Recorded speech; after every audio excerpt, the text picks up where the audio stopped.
మామ నువ్వు చెప్పినట్టుగా స్కిల్ అయితే నేర్చుకున్నా లాస్ట్ 2 months నుండి రోజుకు 2 hours కష్టపడి. ఇప్పుడు నాకు క్లయింట్స్ కావాలి, అది ఎలాగో అర్జెంట్ గా చెప్పు నువ్వు.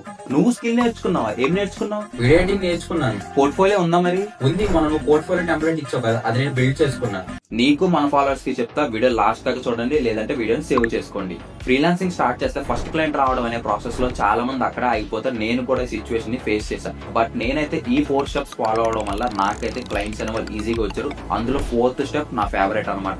ఫస్ట్ మీ టార్గెట్ క్లయింట్స్ ని ఐడెంటిఫై చేయండి. ఎవరికైతే మీ స్కిల్ రిక్వైర్మెంట్ తో ఆ క్లయింట్స్ ని మీరు టైం తీసుకుని సరే ఐడెంటిఫై చేయండి. వీళ్ళని క్లోజ్ చేయడం మనకు చాలా ఈజీ అవుతుంది.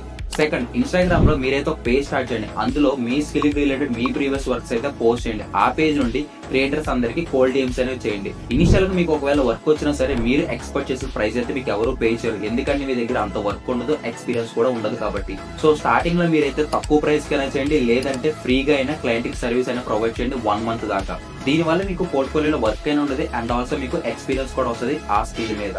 నేను కూడా స్టార్టింగ్ లో సర్వీస్ అనేది ఫ్రీగా ప్రొవైడ్ చేశాను. థర్డ్ స్టెప్, ఒకవేళ మీకు క్లయింట్ అనేది వర్క్ ఇస్తే దాన్ని మీరు ఆన్ టైమ్ లో సబ్మిట్ అనేది చేయండి. 4th step, personal branding. Personal branding చేయడం వల్ల సోషల్ మీడియాలో మీకైతే క్లయింట్స్ అనే వాళ్ళు ఎక్కువగా వచ్చే ఛాన్స్ అనేది ఉంటుంది. అండ్ ఆల్సో క్లయింట్ అనే వాళ్ళు మీకే ఫస్ట్ మెసేజ్ చేస్తారు, మీ సర్వీస్ వాళ్ళకి నీడ్ ఉండడం వల్ల పర్సనల్ బ్రాండింగ్ అంతలాగా యూజ్ అవుతుంది. ఇన్ కేస్ మీరు పర్సనల్ బ్రాండింగ్ స్టార్ట్ చేద్దాం అనుకుంటే మన ప్రీవియస్ పేజ్ లో ఒక డీటెయిల్ గా ఒక వీడియో అయితే చేశాను, వెళ్ళి దాన్ని చెక్ చేయండి. మీ ఫ్రీలాన్సింగ్ ఫస్ట్ క్లయింట్ ఎలా వచ్చారో కింద కామెంట్ చేయండి. సో దాన్ని చూసి కూడా వేరే వాళ్ళు ఇన్స్పైర్ అలా ట్రై చేస్తారు. థ్యాంక్ యూ మామ, క్లయింట్స్ గురించి చాలా బాగా ఎక్స్ప్లెయిన్ చేశావు.